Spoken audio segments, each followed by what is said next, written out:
She joined us this morning, but she's joined us on more than one occasions, assisting in news from time to time, and even sitting on this show, I think, a couple of times.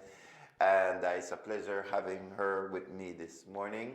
And she, a few years ago, started her own business, her own company, and doing extremely well. So let me say good morning to Charlotte Neal. She is no stranger to the Belizean people. Charlotte, good morning. And it's a pleasure having her with me this morning.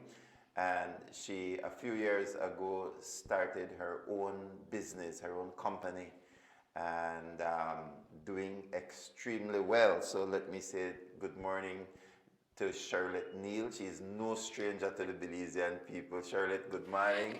Welcome morning. to Rise and Shine. Thank you so much for the warm welcome. It's a pleasure having you, always as usual. And the name of your business is the Belize Institute for Service Excellence, Leadership and Research.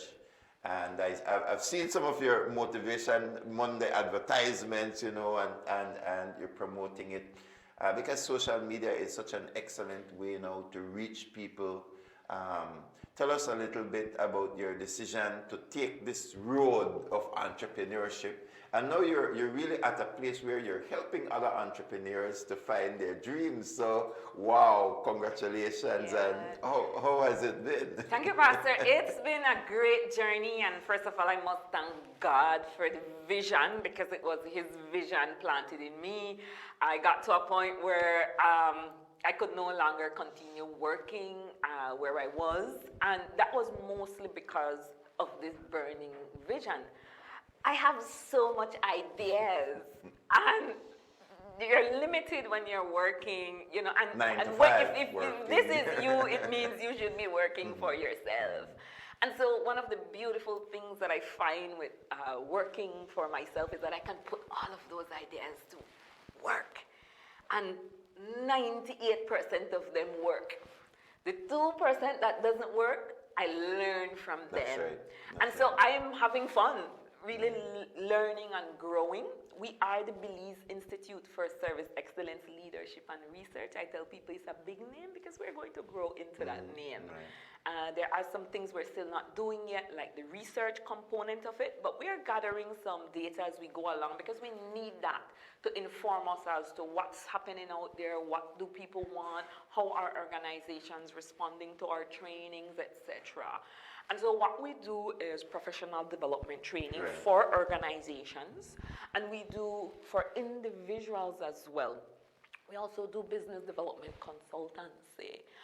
One of the things that we're trying to do is get business to see the benefit of investing in capacity building for their employees. It's an investment. It's not a cost. It's an investment. And your employees and you benefit, because our vision is for inspired people who are serving with passion and excellence. That is our vision. Yeah, and that is so important, because so many people clock in, clock out.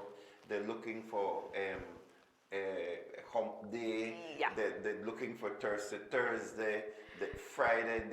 They have this sigh of relief. Yeah. Monday is their worst day ever, and should be their most productive. And for sure, a people who go to work dreary on Monday cannot produce the best for a company, a business, a ministry, at anything. Nothing at all. And so it's a pet peeve of mine, seeing people just drag themselves. And I look at it and I'm like, how long have you been working here? And I said, 3 years, 3 long years. And I say, but you have like 15 more to go.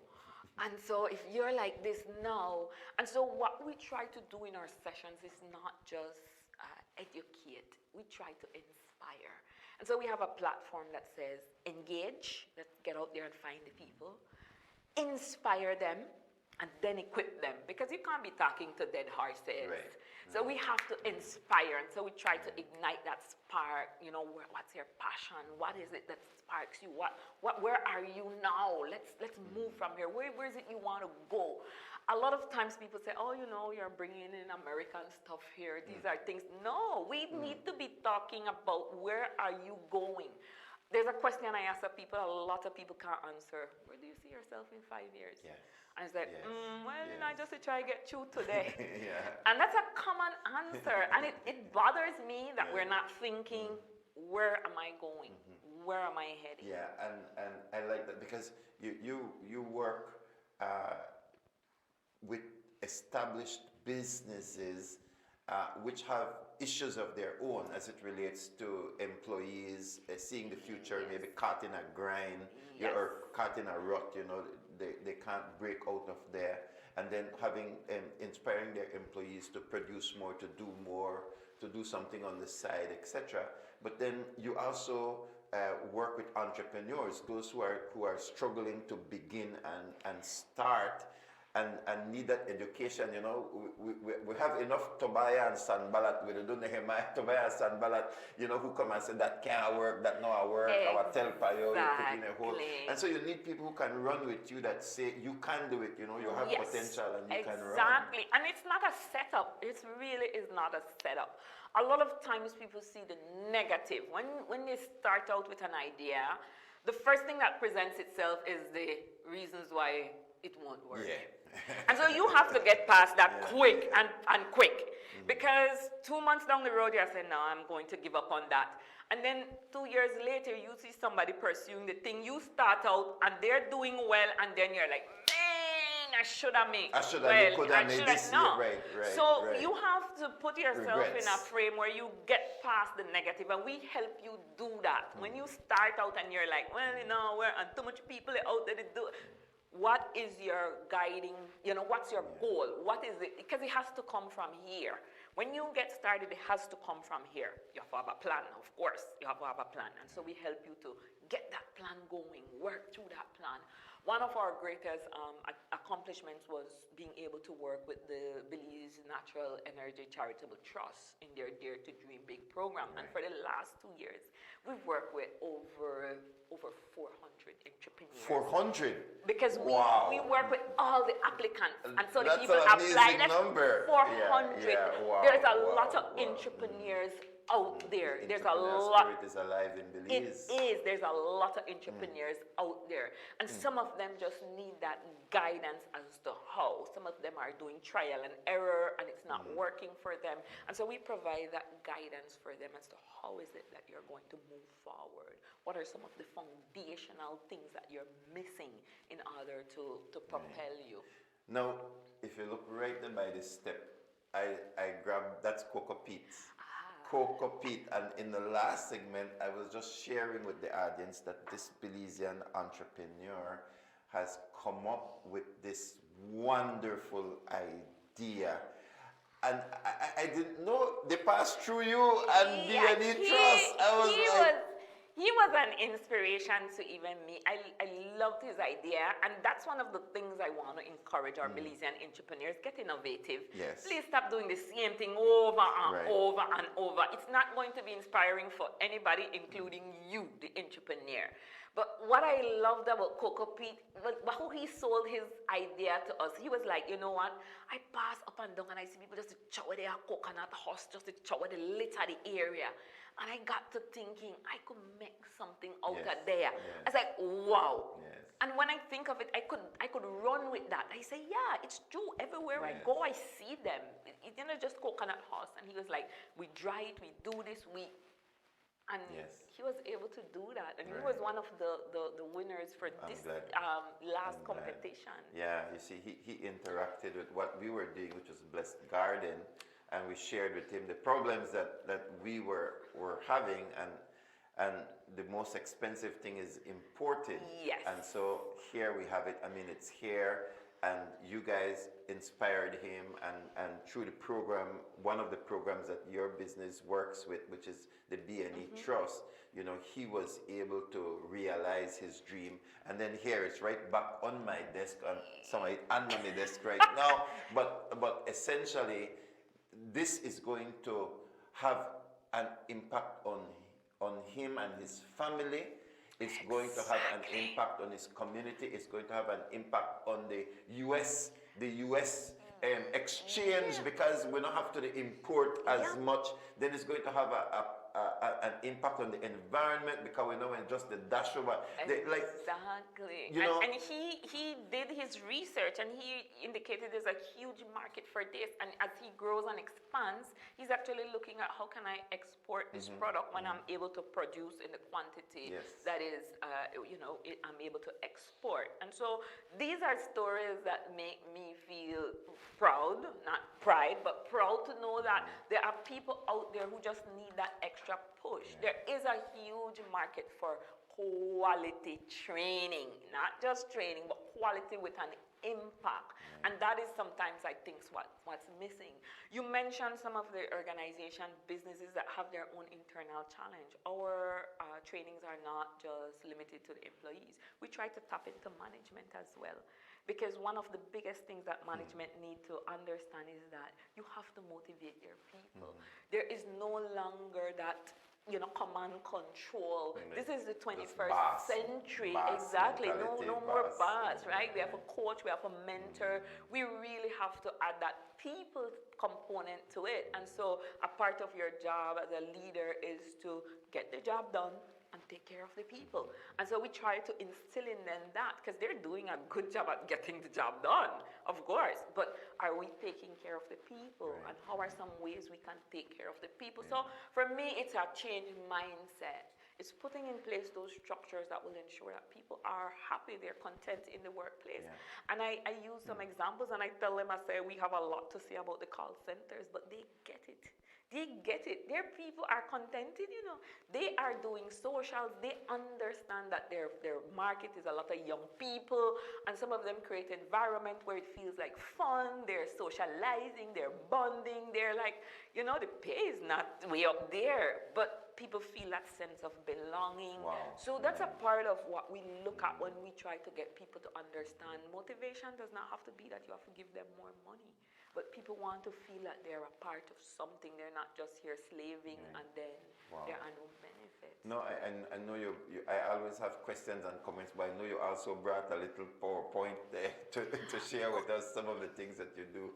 So let's do that, and then we continue our conversation if that's okay. All right, so what we were looking at, and one of the reasons that we were invited this morning was because we usually start the year in January after people take that Christmas break and New Year's break, which is traditional. It's like, do I ever go back to work? And so we usually start our year with a Motivation Monday session. And that session is free of cost. It finished last week, but we are sharing the recording. We have a YouTube channel, and we're just putting the material, the content out there. If you missed it, you can still grab some of those things. And it's how do we get people motivated to want to work, to want to get up and do something, to want to produce things. And we pull a lot of things from the Bible, pretty much like you do, Pastor, because we see that a lot of the foundations are there. And so we share stories from the Bible, like even, like we know last Monday we were looking at the 4 lepers in 2 Kings, who just, why sit here until we die? We can't just sit down, we have to get up and do something, take risks. There's a high chance that you might fail, but what if you don't fail? You have to, and you are going to be learning as you go along. And so a lot of people are unmotivated, one. A lot of people find that when the year starts, they set goals. And then December comes like, So how do we try and achieve those goals are some of the things that we look at. And it starts with writing down those goals. We look at things like vision boarding in our sessions. It's like, write it down. Put it plain where you could see it.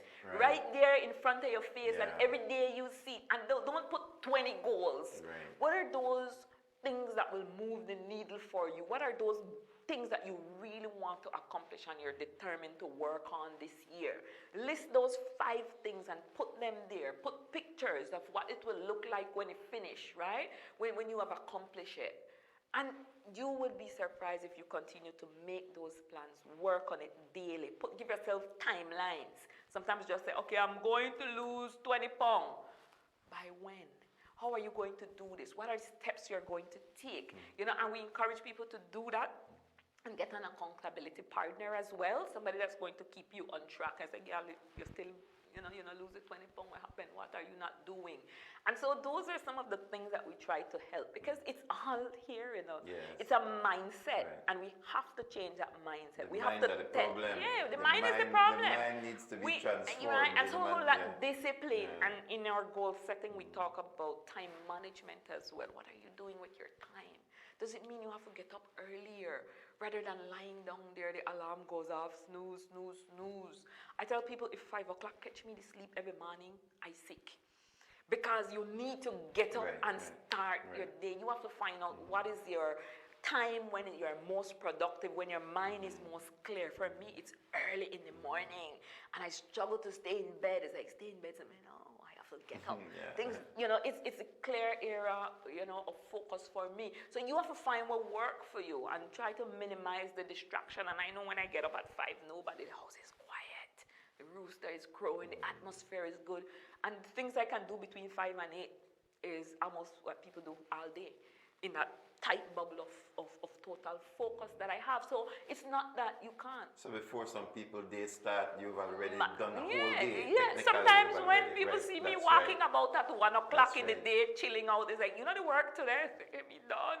Correct. I done. 12 Right. o'clock, I could knock off and take care of my kids, pick them up at school, Right. do some housework, because I got up from 5 and I right. got my day started if I am able to work at home that day. So you have to manage your time, but your time is linked to your goals. If you're not trying to accomplish anything, then of course sleep until 2 a.m. But don't come and beg anybody for a piece of bread. A little sleep, a little slumber, a little folding of the arms, and poverty will hit you like a bandit. Bible says. Yes, It's true. yes, It's true. You have to put in the work.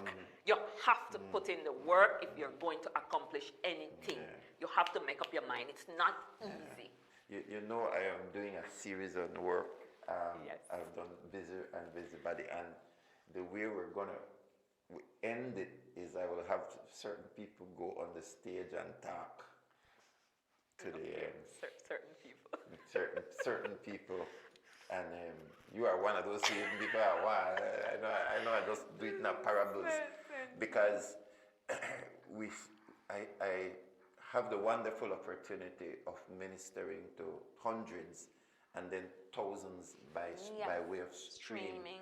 And we sit and we watch how people have a spiritual understanding of the Word of God, but many are not able to translate it into a day-to-day life productivity, carry it into their workplace, have a contentment in wherever they are working, and to see that work is not a drag, that work is a great opportunity. It is. One of the things I say to entrepreneurs and to people that I work with, make work fun. Yes. There's actually a philosophy called the fish philosophy, FISH. Go look it up. And it's like work should be fun. Yes, The minute yes. work becomes a drag, Exactly. you have lost it. Exactly. Work needs to be fun. Right. And for it to be fun, it has to be inspiring. It has to be that you're doing. And it's not that you're doing what you like doing. Sometimes you have to do the things you don't like doing before you can get to the things you like doing. Exactly. But when you are doing that thing you don't like doing, you don't have to show up on your face. When you're doing that thing you don't like doing, do it with excellence anyway. I tell people for years I did things I never liked do. But I remain commitment because guess what I was doing? I was building character every single day. Yes. People were not looking at you and say, oh yeah, I just did. They kind of like the way they do, so that's why they like. No, people are looking at you and say, look at they lazy. So you're building character. If you would sweep flow, sweep that floor with a spirit of excellence because somebody's watching you sweep that floor and say, if she could sweep floor like that, imagine how it was. I was working in organizations where I had to go make coffee for this. And I'm like, me not supposed to make no coffee, but I bring the coffee smiling. That's Here you right. go, boss. That's right. And in my head, I was thinking, I'm going to do this forever. Right. But I was doing it with excellence, and people don't get that. Wherever you are, you find yourself. Get up, smile, do it with excellence. That is what you're doing. You're cultivating a character. People are looking at you. A lot of the places I go to, right? I've been there in my other work life. And people are like, you think they would invite you back if you did not leave there a good character? No. It's like, you were used to so lazy, you want to train my people in? No. What can you possibly tell them? Absolutely, man. You know, I shared, I don't know if I did this on there last Sunday, about my uncle Floyd. Floyd Wagner is his name. And people in the Stein Creek Valley Road, I mean, they immediately know Floyd Wagner. Actually, the Wagner boys, you know, I noticed they're very popular. Some of them live in the U.S., some of them live here. But Floyd Wagner, my mom's brother, started out as a like office boy or cleaning the office or something like that. And by the time he retired, he was the factory manager of Belize Food Products Limited in the valley. I mean, so the people from that era, as I say, Floyd Wagner, you know, God rest his soul, but he started at practically the lowest entry point that he could. Exactly. And by the time he exited, he was like second or like one of the top guys. And he was just an amazing person, because it's not an issue of education or where you're born and who you're born to. Those may be starting points, right? Yes. And we all have a wide variety of excuses that we could use. If we want an excuse for why we shouldn't succeed, excuses are a dime a dozen. But it doesn't change the value that's in you, even if you're uneducated, because you can get educated. You know, like these things. Exactly. You can. It's possible, but you have to want it.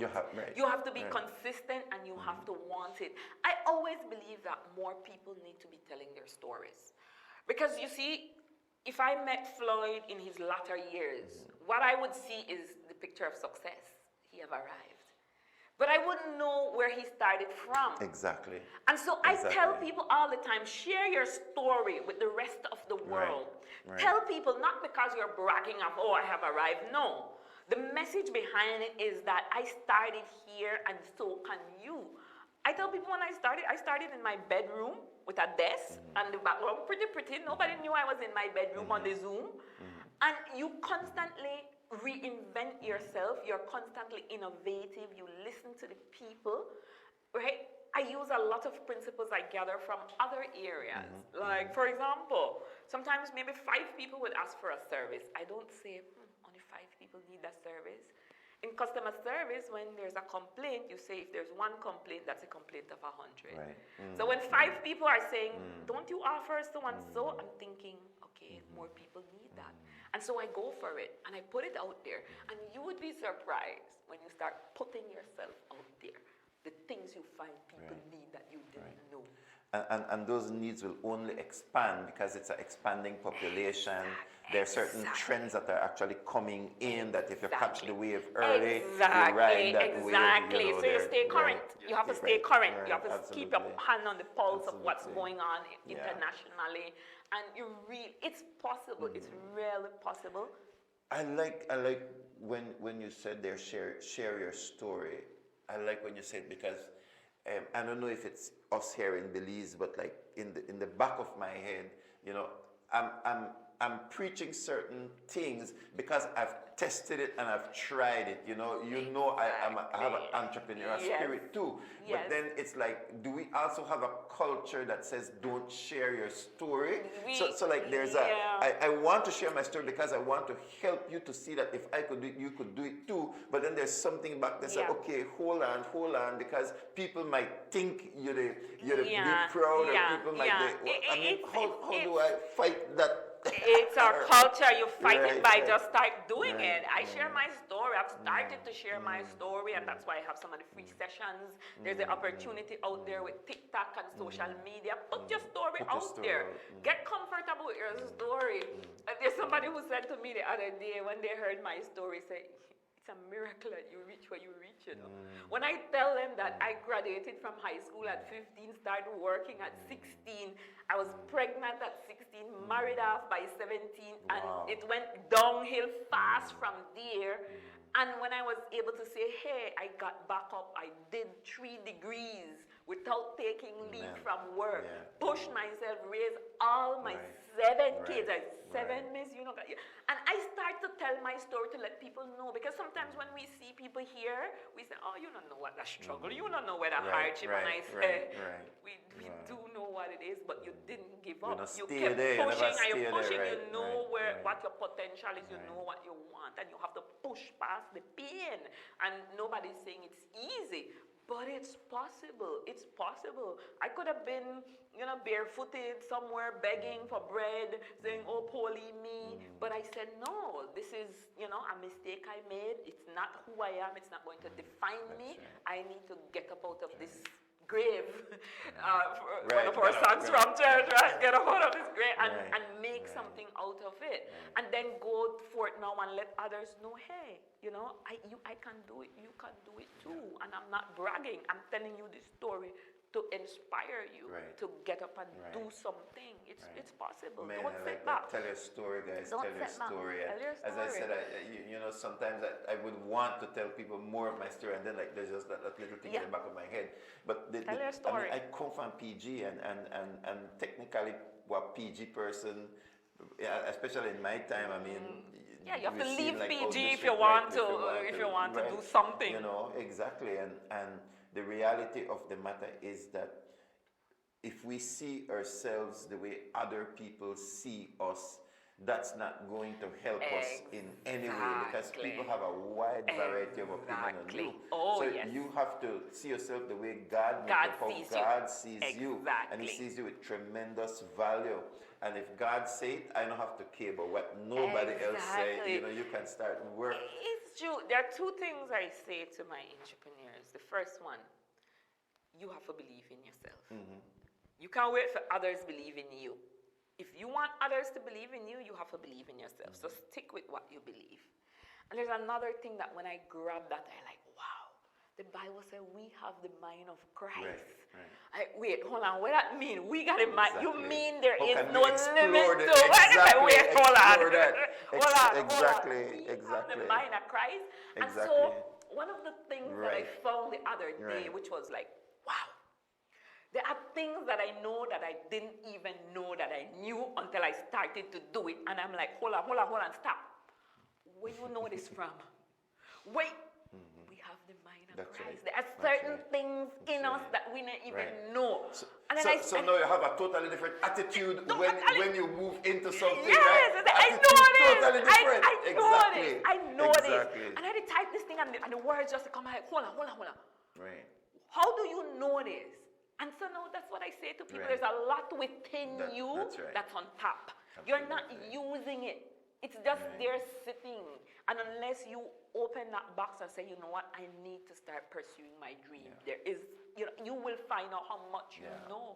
There's a lot that you know that you don't know you know. Exactly. And as I was preparing for that message series, one of the verses that really, really hit me was the one that says there's profit in everything. Everything. Oh my goodness, there's profit in everything. And and if God said that there's profit in everything, then we just need to look differently at what we are doing. So that even if it's not producing a profit right now, the Bible says there's profit in it.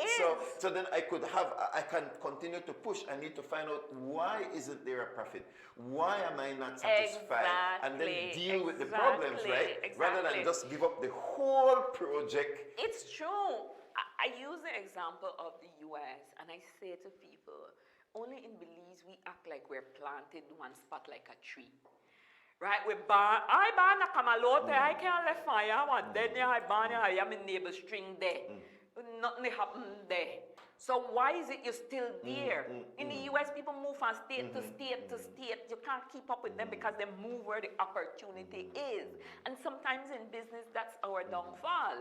We try sell here and then nobody they buy. It's not because your product is not good or there's not an opportunity, that's just the opportunity is not here. So we have to get comfortable being nomads and just say, you know what? You know, they have me here. Right. I went there. This is what part it happened. Exactly. So get comfortable uprooting yourself and moving. I tell people moving to Belmopan for me was the best thing I ever did because I had a whole different mindset when I move and hey, it's possible to move out of your comfort zone and still find your place where you move. So we really have to get comfortable. Move. If that's where it is, that's where it is. Go find it. go find it. So I mean, I think we'll move the Camalote. As a joke, Camalote is an excellent place. But for you, in what you are called to do, what you wanted to do, for what you want for your children, your family, there's so many things that like you say you never shared that before. You never shared that before, and I think the part that hit me is to tell your story. You are saying that a simple move by 5 miles, I don't know, 5 months. 5 miles, just changed. It changed so much. everything for me. It's the mindset. It's like I needed to relocate to be able to think differently, to tell myself that I can't, because in my head, I can't move from here. This is where my home is. This is where my family grew up. This is, and so move. Right now, I would move again. If there's another opportunity that came, I wouldn't say, oh, well, I don't have a house here. That's so just that a house. Your mind has changed, the mindset. The mindset changes. Changed. Some people are here and nothing is happening for them here, and they're not getting up and moving. Another colleague shared something with me this week, and he was saying the same thing. He said, my family, my mom left my parents. Listen, me going to San Pedro go work, He said, you're going left. And she left because nothing was happening there for them, and she went there and she started to do well, and the family followed. So sometimes we have to think, is it where I am? Is it where I am that's holding me back? I trust that you're enjoying this session, and this lady is beautiful lady and brilliant as well too. I can't just say beautiful, though brilliant. In this world, I think some people must take offense now. But we know you're brilliant. You got a master's degree, and I don't. I give God the glory. Remember, we have the mind of Christ. Amen. But this is amazing stuff, and this stuff exists like right here in your country, like sitting right here with me, someone that I have known and loved for many years. By the way, this is a Palma, and clearly you can see now where Paul get it from and how she handles her own. But the institute, that she leads, can do that for your church, your ministry, your business, your organization, or if you as an entrepreneur just need that positive influence to move from point A to point B. Sometimes we're just stuck, or we're hearing the wrong voices. Maybe we do have a vision, but we've never set time to write it down and to put it and focus. There are people like Charlotte that are able to get you out of that rut, and it costs. But if you don't invest in yourself, who will invest in you? Most definitely. One of the things we try to do is keep our courses affordable, because we're trying to reach a certain population of people who we know have not arrived. And so one of our courses would run anywhere from $50 to $75 at the very highest per person. And it's very compact, it's accessible, because we still do the online, even though COVID has come and gone. We still do the online trainings.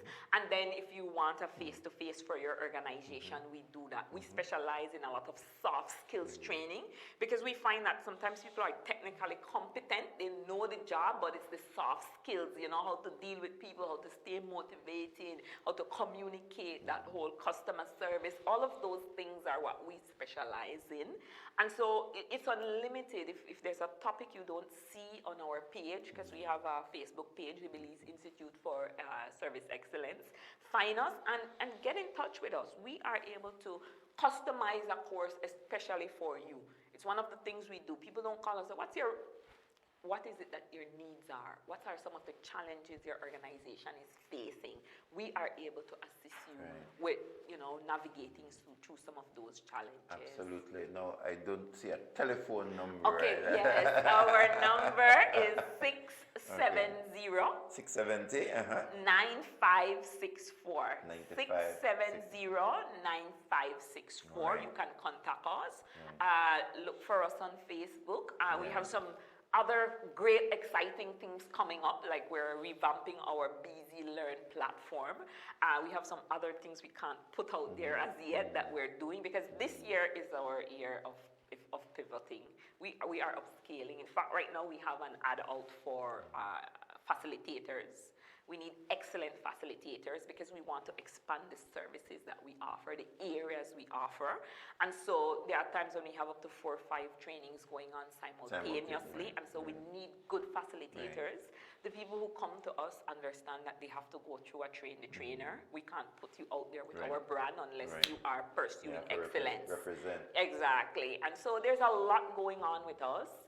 We really want to change the landscape of professional development in Belize. And we want people to stop saying, oh yeah, this is what we can expect from Belize. No, we have potential. We just have to tap into it. And we can certainly help you do that at the Belize Institute for Service Excellence. Absolutely.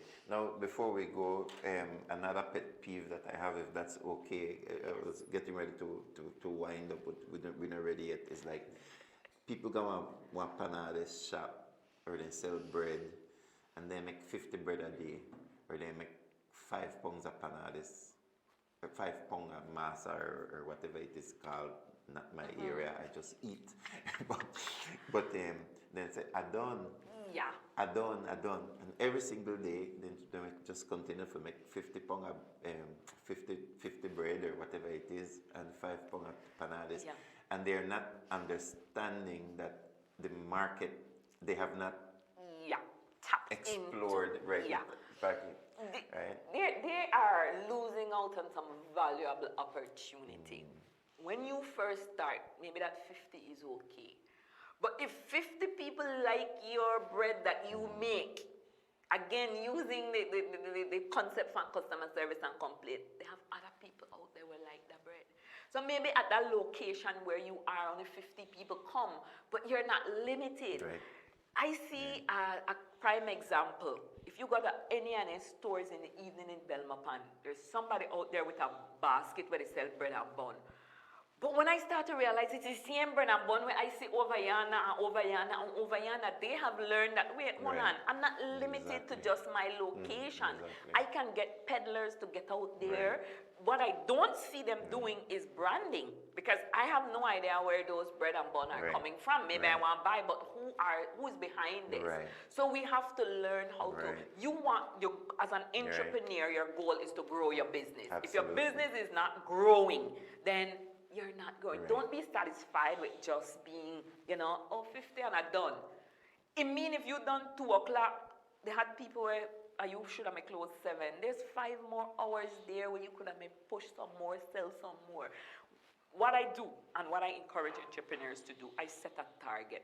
I don't work without targets. This month I would say I need to book 10 trainings. And it means that if the 10th of the month come and I only had 3, I know that I have to get out there and I have to start call, email everybody, grandma, grandpa, everybody, because my target, this is my target. And I don't set my target small. I set my aim high, and I prefer to miss rather than set your aim low and you catch it. Because that's our problem. I say, oh, I did do good. No.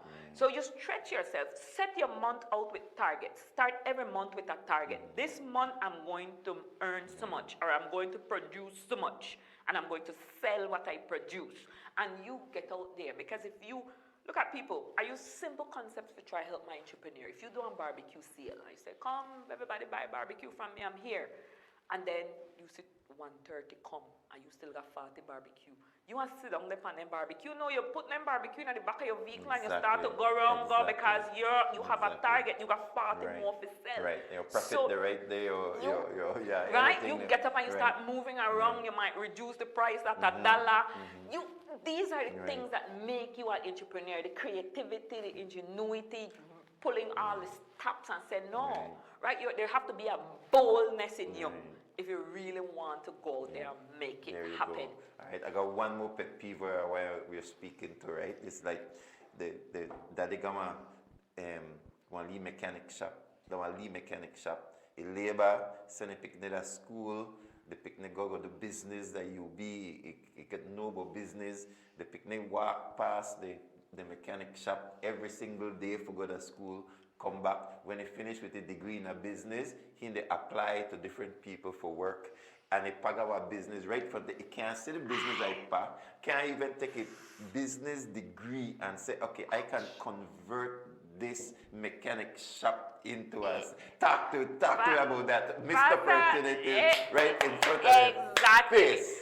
My kids don't know it yet, so it's not the place for me to probably announce it.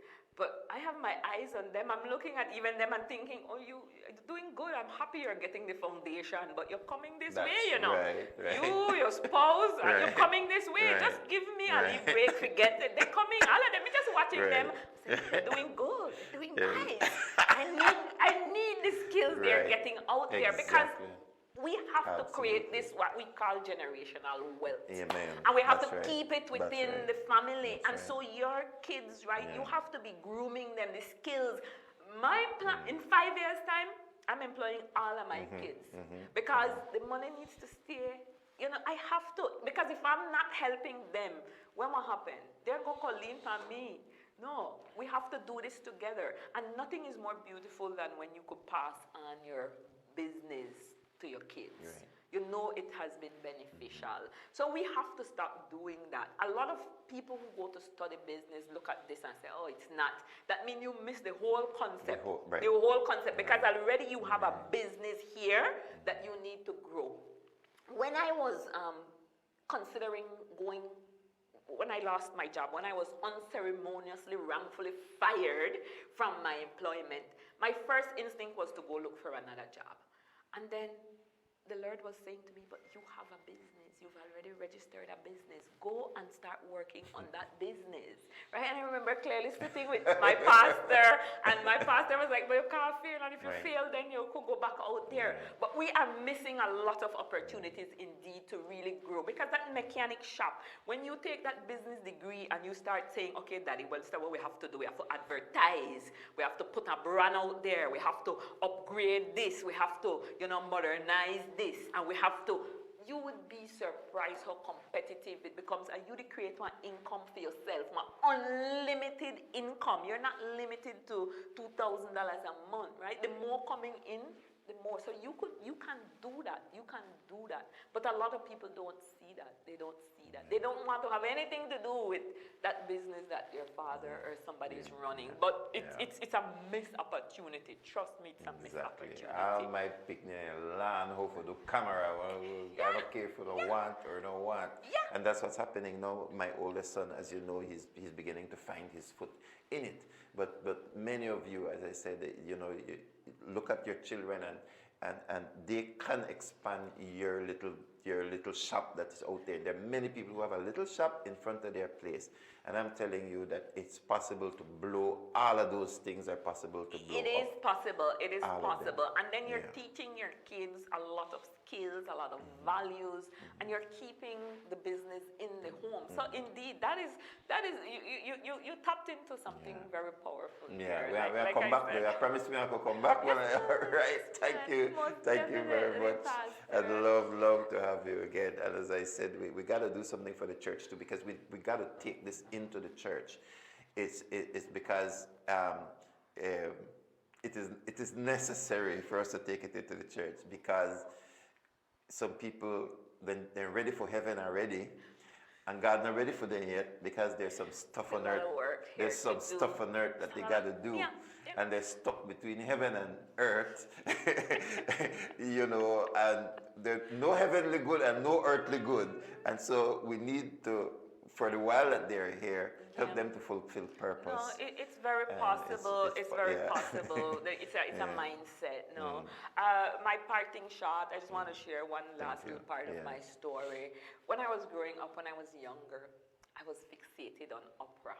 I used to watch opera. I was like, oh my God, opera. And after the show, then I could go sit down and practice, because I say, I like what she did do.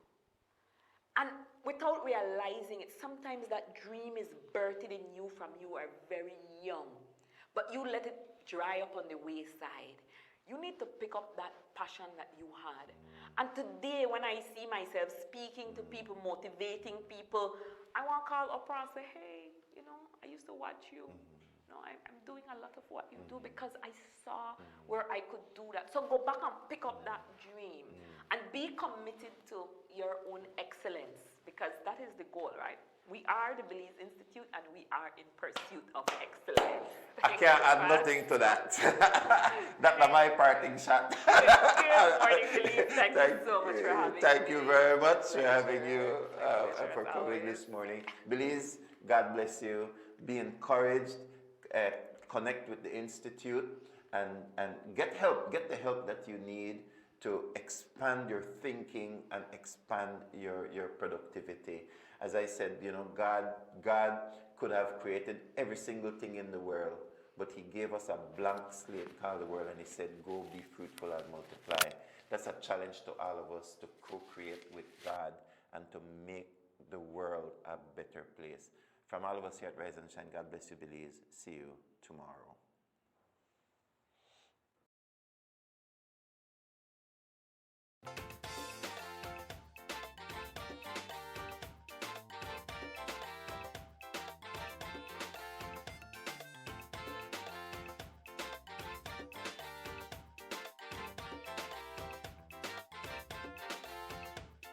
Sweet Belize, land of the sand and sea, land of the coconut tree. I love me sweet Belize. Sweet Belize, land of the islands and keys, land of the barrier reef. I love me sweet Belize. If I ever had to leave Belize, if I ever had to leave Belize, where would I go? Where would I go? Where would I spread my bed? Where would I lay my head? Nobody know, nobody know. If I ever had to leave me home, no other place I ever roam could be like Belize, be like Belize. Sweet Belize, land of the sand and sea, land of the coconut